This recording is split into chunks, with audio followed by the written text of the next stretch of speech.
സ്നേഹപൂർവ്വം ഷമ സീരിയലിൻ്റെ ലേറ്റസ്റ്റ് എപ്പിസോഡിൻ്റെ റിവ്യൂയിലേക്ക് എല്ലാവർക്കും സ്വാഗതം. അങ്ങനെ വരണാണെങ്കിൽ ടെൻഷനിൽ ആര് അക്കൗണ്ട്സും മറ്റു കാര്യങ്ങളൊക്കെ നോക്കിക്കൊണ്ടിരിക്കുകയാണ് കേട്ടോ. ഈ സമയത്തായിരിക്കും വരണിൻ്റെ ഫോണിലേക്ക് രാധിക വിളിക്കുന്നത്. അന്നേരം വരുൺ ഫോൺ എടുക്കുന്നുണ്ട്.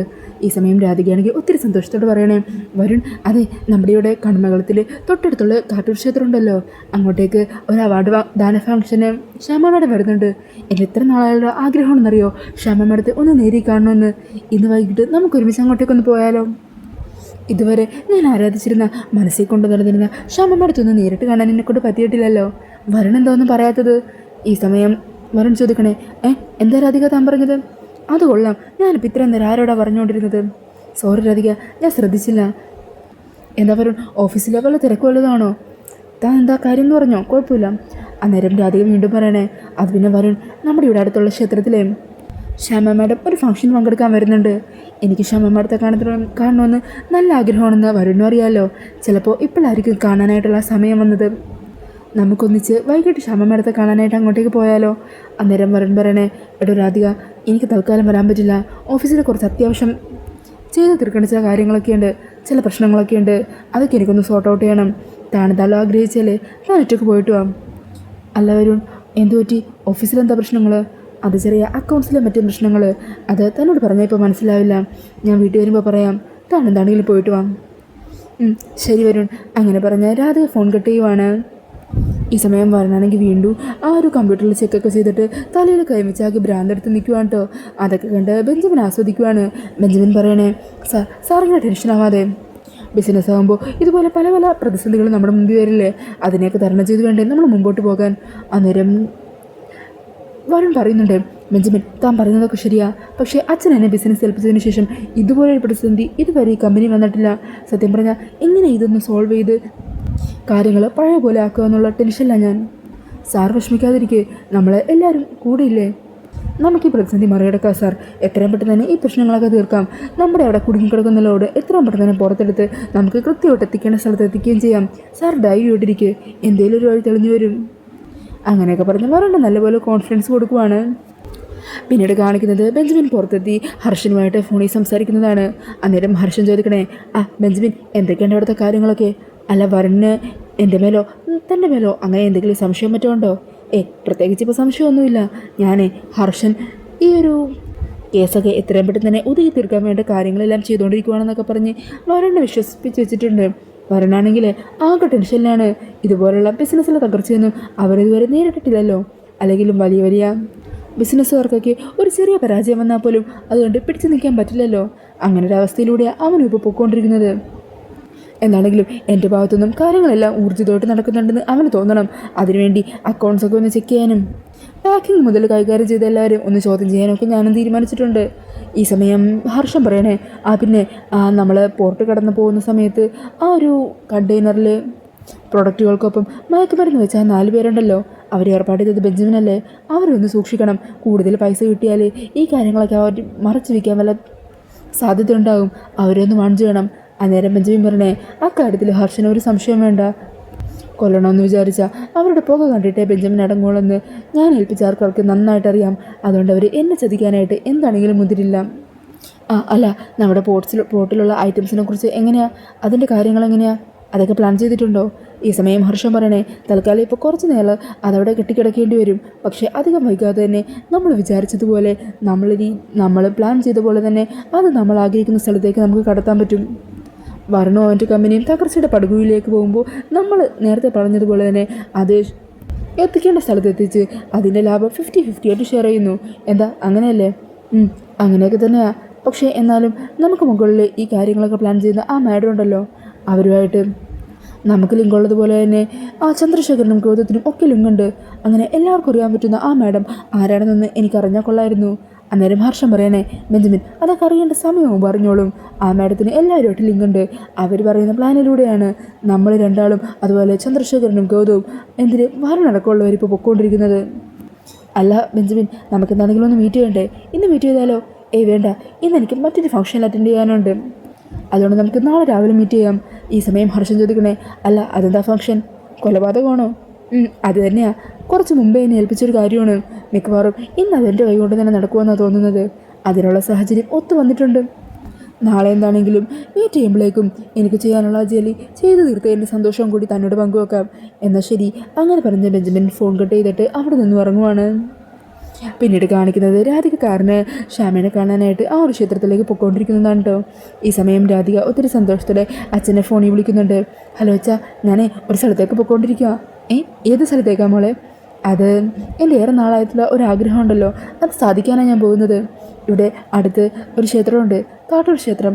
അവിടെ ഒരു അവാർഡ് ദാന ഫംഗ്ഷനെ പങ്കെടുക്കാനായിട്ട് ശ്യാമമ്മ എടുത്തുന്നുണ്ട്. എത്രയോ നാളായി എൻ്റെ ആഗ്രഹമാണ് ശ്യാമമ്മ അടുത്ത് നേരിട്ടൊന്ന് കാണാനെന്ന് അച്ഛനറിയാമല്ലോ. കുഞ്ഞുനാൾ മുതൽ ശ്യാമ മാഡം എൻ്റെ മനസ്സിലുണ്ട്. ഞാൻ ദൈവത്തിൻ്റെ സ്ഥാനത്ത് വെച്ച് ആരാധിക്കുന്ന ആളാണ്. പക്ഷേ ഇത്ര നാളായിട്ടും എനിക്കൊന്നും നേരിട്ട് കാണാനോ അല്ലെങ്കിൽ ദൂരെ നിന്ന് കാണാനുള്ള ഭാഗ്യം പോലും ഉണ്ടായിട്ടില്ല. പലതവണ ശ്യാമ മാഡത്തെ കാണാനായിട്ട് അവസരം ലഭിച്ചെങ്കിലും അന്നല്ല നേരെ കാണാൻ പറ്റാതെ ഓരോ തടസ്സങ്ങൾ വന്നു. ഇപ്പോഴായിരിക്കുമല്ലേ അച്ഛാ കാണാനുള്ള മുഹൂർത്തമായത്.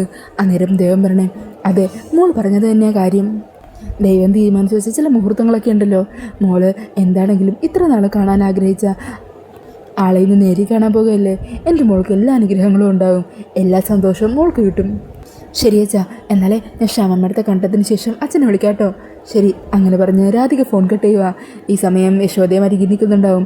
അന്നേരം ദൈവം പറയണേ, എടോ രാധിക മോളെ ഒത്തിരി സന്തോഷത്തിലാണ്. അവളെ ശ്യാമമ്മയുടെ കാണാൻ പോകുക. എവിടെ? മാഡത്തിൻ്റെ വീട്ടിലാണോ? അല്ല, അവിടെ കടമംഗലത്തിനടുത്തുള്ളൊരു ക്ഷേത്രത്തിലെ ഒരു അവാർഡ് ദാന ഫംഗ്ഷന് ശ്യാമ മാഡം വരുന്നുണ്ടെന്ന്. അവൾ ആ ക്ഷേത്രത്തിലേക്കാണ് പോയിക്കൊണ്ടിരിക്കുന്നത്. പാവം എൻ്റെ കുട്ടി, അവൾ ഒത്തിരി ആഗ്രഹിക്കുന്നുണ്ട് ആ ഗായികനെ ഒന്ന് കാണാനായിട്ട്.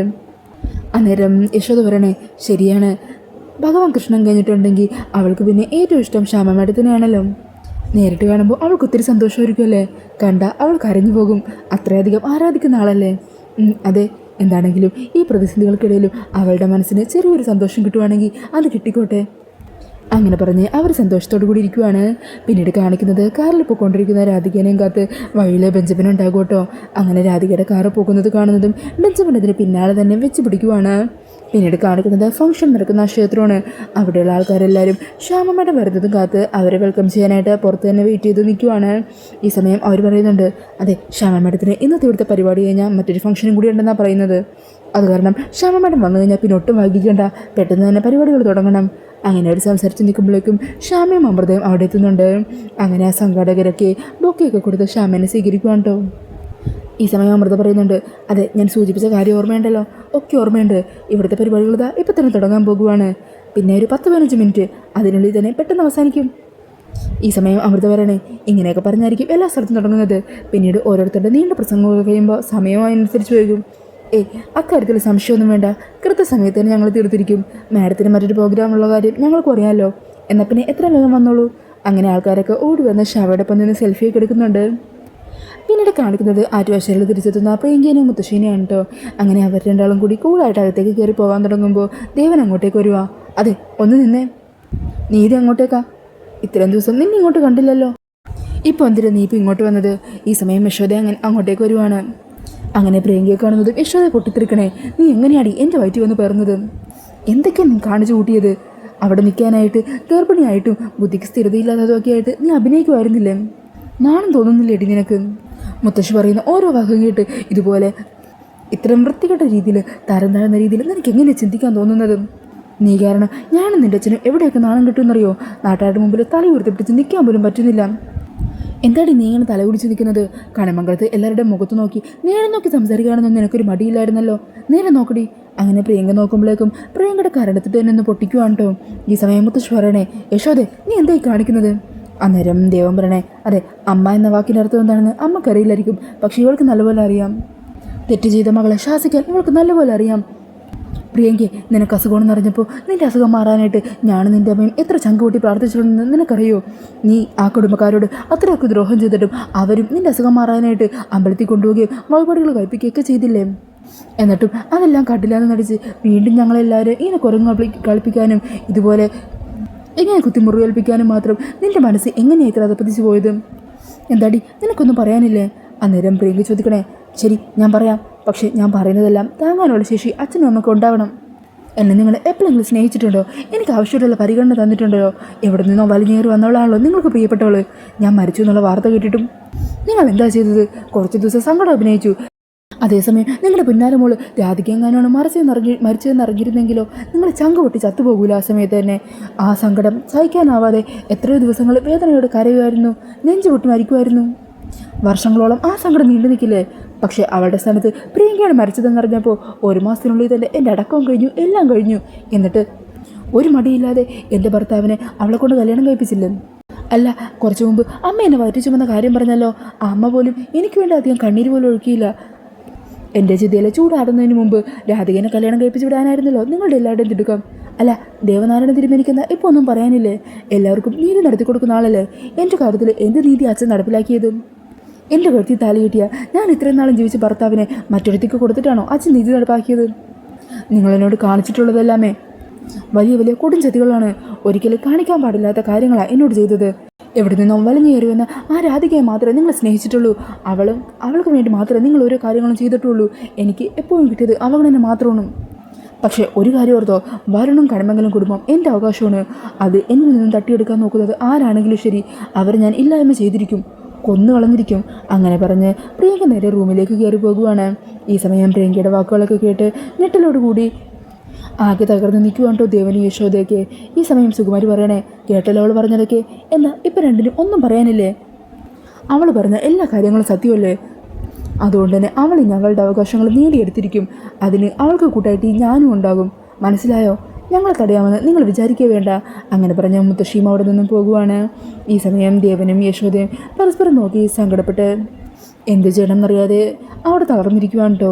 പിന്നീട് കാണിക്കുന്നത് കാറിൽ പോയിക്കൊണ്ടിരിക്കുന്ന രാധികനെയാണ്. ഈ സമയം ബെഞ്ചമിനാണെങ്കിൽ പിന്നാലെ തന്നെ ഫോളോ ചെയ്യുന്നുണ്ട് കേട്ടോ. അന്നേരം രാധിക ആ ചേട്ടനോട് പറയണേ, അത് ചേട്ടാ കുറച്ച് വേഗം ഒന്ന് പോകാവോ? അതിനെന്താ, പോകാമല്ലോ. അങ്ങനെ പറഞ്ഞ് അയാൾ കുറച്ചുകൂടി സ്പീഡിൽ പോകുവാണ്. പെട്ടെന്നൊരു സ്ഥലത്തെത്തുമ്പോൾ വണ്ടി നിർത്തുവാണ്. ഈ സമയം രാധിക ചോദിക്കണേ, എന്ത് പറ്റി? വണ്ടിക്ക് എന്തോ ഒരു മിസ്സിങ് ഉള്ള പോലെ. 1 മിനിറ്റ് മാഡം, ഞാനൊന്ന് നോക്കട്ടെ. അങ്ങനെ പറഞ്ഞ് അയാൾ വണ്ടിയുടെ പ്രശ്നം എന്താണെന്ന് നോക്കുവാണ്. ഈ സമയം രാധികയാണെങ്കിൽ ടെൻഷനിൽ, സമയം പോകുന്നേരെ ടെൻഷനിൽ ശ്യാമയെ കാണാൻ പറ്റുമോ എന്നുള്ള ഭയത്തിൽ അവിടെ ടെൻഷനോട് കൂടി ഇരിക്കുന്ന ആ ഒരു സീനൊക്കെ കാണിച്ചുകൊണ്ടാണ് കേട്ടോ എപ്പിസോഡ് തീരുന്നത്. പിന്നീട് പ്രൊമോയിൽ കാണിക്കുന്നത് കാറ് കംപ്ലൈൻ്റ് ആയതുകൊണ്ട് തന്നെ രാധിക മറ്റെന്തോ ഒരു മാർഗത്തിലൂടെ ഓട്ടോയോ മറ്റോ പിടിച്ച് ആ അമ്പലത്തിലെത്തുന്നതായിട്ടാണ്.